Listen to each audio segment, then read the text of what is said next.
Negara kini berdepan dengan dua mudarat besar. Apakah dia dua mudarat besar yang saya maksudkan? Kau nak tahu? Tengoklah sampai habis. Tahu?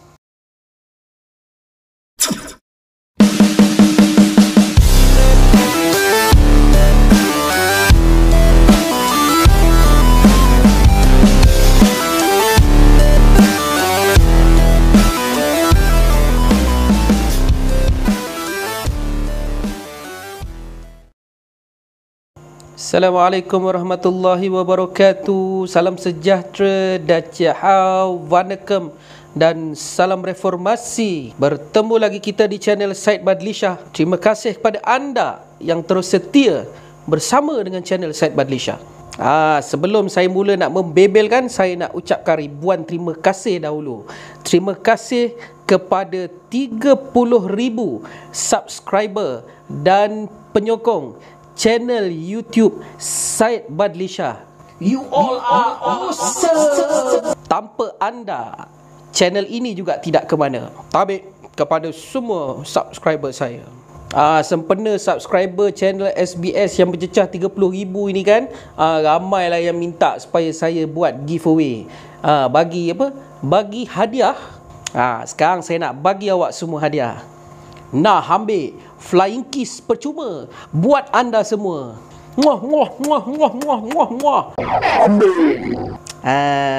Bagi yang nak flying kiss lagi, tekanlah subscribe. Kau faham tak ni? Negara kini berdepan dengan dua mudarat besar.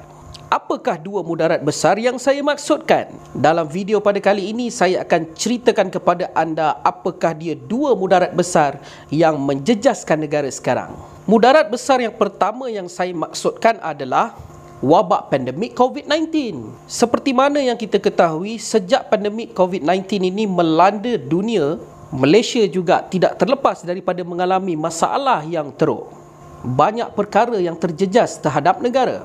Masalah ekonomi, masalah pekerjaan, masalah kewangan, masalah makanan, masalah pendapatan. Keadaan ini lebih diburukkan lagi apabila pentadbiran negara sangatlah tidak cekap dan tidak efisien dalam menguruskan hal pandemik COVID-19 ini. Mengapa saya katakan demikian? Sebabnya lah kan, kalau tidak kerana pihak-pihak yang gila kuasa dan tamakkan kuasa ini sibuk bermain politik, sibuk nak berkhianat sana sini nak rampas kuasa, tentulah pentadbiran negara boleh ditumpukan sepenuhnya kepada usaha-usaha untuk menentang dan menghapuskan wabak COVID-19. Seperti mana yang kita ketahui, ketika wabak COVID-19 ini mula memasuki negara sekitar awal tahun 2019, ketika itu Kerajaan Pakatan Harapan yang sedang memimpin negara. Pelbagai polisi dan perancangan jangka panjang sedang diatur dan disusun oleh Kerajaan Pakatan Harapan pada ketika itu untuk memerangi wabak COVID-19 ini. Tetapi malangnya kerana pengkhianat dan mereka yang tamakkan kuasa berebut sehingga sanggup menjatuhkan Kerajaan Pakatan Harapan, akhirnya Kerajaan Pakatan Harapan yang sedang berusaha giat pada ketika itu untuk memerangi wabak COVID-19 terpaksa akur dan berundur. Ditambah pula lagi dengan Perdana Menteri kesayangan korang semua yang bijak sangat tu, dia pula pada ketika itu pilih untuk letak jawatan. Lagi cepatlah kerajaan yang dipilih oleh rakyat, iaitu Pakatan Harapan, tumbang. Bila kerajaan yang dipilih oleh rakyat ini tumbang, maka secara tak langsung urusan untuk memerangi wabak COVID-19 pada peringkat awal tersebut pun terjejas. Bila dah terjejas, jadi problem dah lah. Keseluruhan plan dah tak boleh nak dikuatkuasakan, tak boleh nak diikut lagi. Sebab kuasa telah diambil alih oleh pengkhianat tebuk atap. Engkau faham tak ni? Kalau engkau faham, bagus.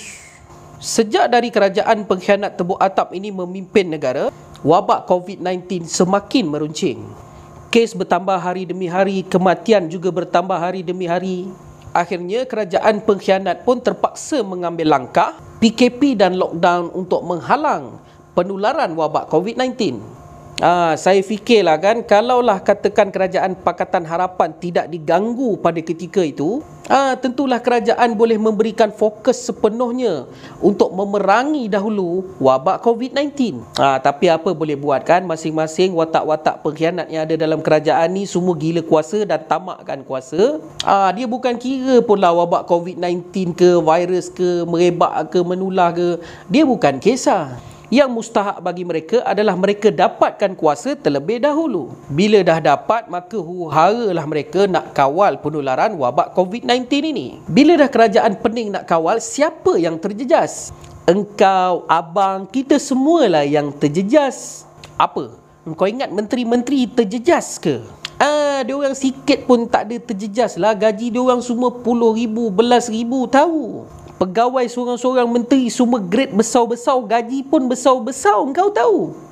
Itulah hakikatnya, mereka tidak terjejas. Yang terjejas ni, kita-kita ni Engkau nampak tak ni? Tahukah anda berapakah jumlah kes terakhir COVID-19 ketika Pakatan Harapan memerintah? Jawapannya adalah 22 kes saja, tahu. Itulah fakta yang tidak boleh dinafikan.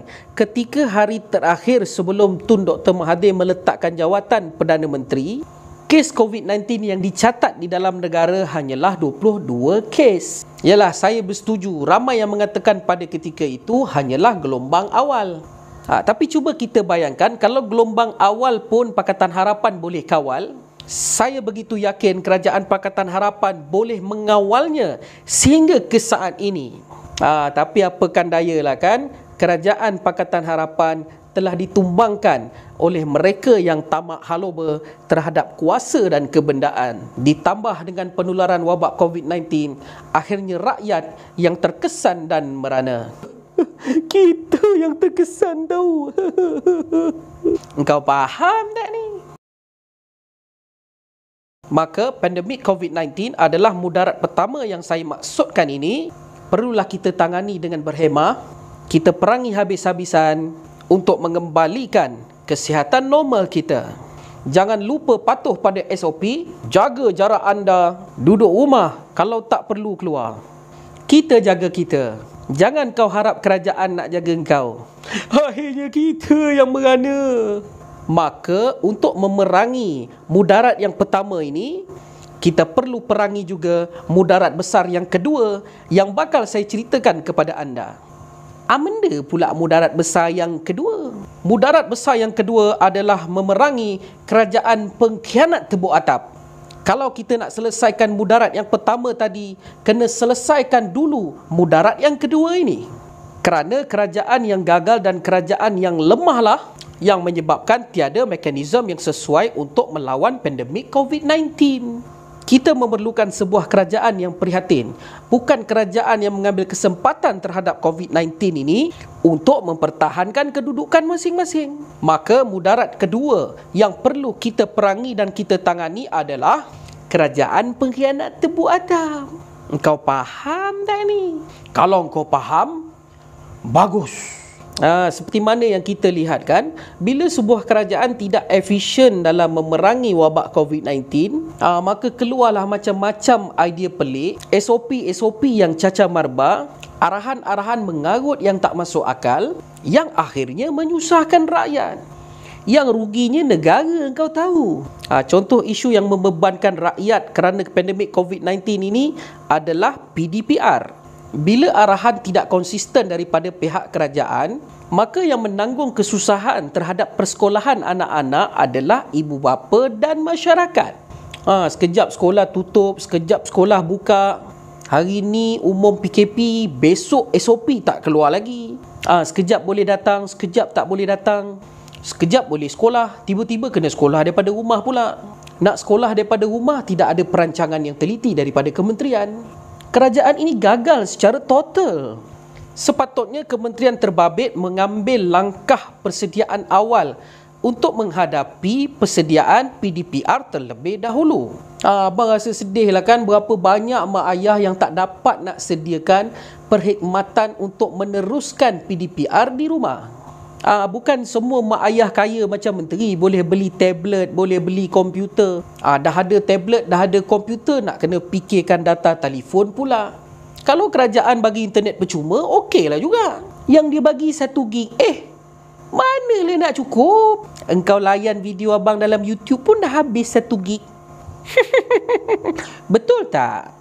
Walaupun begitu, saya ingin memuji inisiatif beberapa individu yang dilihat begitu gigih untuk membantu mereka yang terkesan di bawah. Contohnya macam Ustaz Ibit Liu. Walaupun dia bukan YB ataupun wakil rakyat, dia pula yang berusaha cari tablet bagi kepada orang ramai, bagi kepada anak-anak yang terjejas supaya pelajaran PDPR boleh diteruskan. Sepatutnya bantuan ini bukanlah datang daripada Ustaz Ibit Liu, tetapi daripada kerajaan itu sendiri. Pergi luluskan pembinaan dewan sampai 30 juta. Tapi anak-anak kita ramai yang berterabur bila nak meneruskan PDPR ini kerana tidak cukup kemampuan. Berapa punya baral lah kerajaan ni, teruk seteruk-teruknya. Antara ahli parlimen yang gigih mengambil usaha untuk menangani masalah PDPR ini adalah ahli parlimen Muar Syed Saddiq. Bukanlah abang nak puji sebab dia Syed juga tahu, tapi sebab usaha dia, effort yang dia lakukan untuk membantu warga di dalam parlimen Muar. Tak kisahlah kan dia nak botakkan kepala ke apa untuk cari dana. Ada orang kata dia ambil langkah populis lah, apalah, lantakkan lah. Yang penting adalah dia berusaha ke arah kebaikan, membantu keluarga yang memerlukan. Bab ini abang pujilah Syed Saddiq. Tindakan ini boleh dijadikan contoh kepada semua wakil rakyat untuk membantu kawasan masing-masing. Bagi wakil-wakil rakyat semua, kurangkan sikit main media statement. Turun buat kerja, pergi tengok orang yang memerlukan di kawasan masing-masing. Itulah tugas wakil rakyat. Takkan kau nak suruh SBS yang turun tengok kawasan kau? SBS bukan wakil rakyat tahu. Abang wakil YouTube abang aja. Engkau faham tak ni?